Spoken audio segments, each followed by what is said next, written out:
foldable phones typically follow one of two design philosophies, and no company shows this off better than Samsung. The Samsung Galaxy Fold takes on the more conventional concept, with one external screen that functions like a regular smartphone and another internal screen that when folded out gives you that tablet-like experience.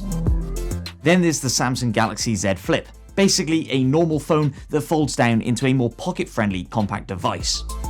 Samsung are currently on the third generation of these cutting-edge foldable devices, and they've come a long way along a very bumpy road to become pretty great, albeit expensive devices.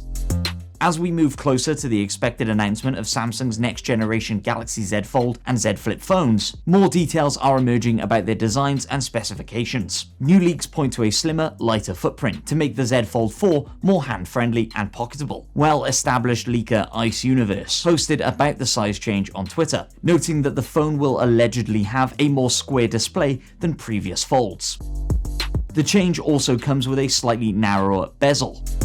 Other tweets from the industry insider include a retweet from a display supply chain consultant, CEO Ross Young, who said that the Z Fold and Z Flip productions are more than doubling in size when compared to the third generation of devices. This rumor would imply that Samsung has big expectations for the sales of its two new foldable devices. But what could entice more people to jump into the foldable future?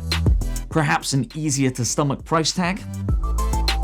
Previously, we've seen Z Fold 4 camera rumors and other information pointing to the usual spec bumps that we'd expect from a generational upgrade. Some sources claim that the phone will include an S Pen, but Ice Universe claims otherwise. A Dutch tech blogger, Galaxy Club, claims that the battery capacity will be 4,270 mAh, split between two batteries, and that makes sense to us. Obviously, there has been no official announcement yet, so take all of this with a pinch of salt. But the buzz that these phones are generating 4 months before the expected announcement is surely a good sign, right? Whatever ends up happening with the Galaxy Fold 4, I think one thing that we can all agree on is if this thing comes with an S Pen built in, it'll help us through the grieving process as we say goodbye to the Note series. So let me know down in the comments below, are you okay with that? Do you think the Note series should continue alongside the Z series and S series? Or is the Note series better off accepting retirement, kicking up its feet, and letting the young, expensive, bendy devices take over? Finally, remember to like the video if you liked it, subscribe if you loved it, and remember to head over to TechRadar.com for all the latest tech news and reviews.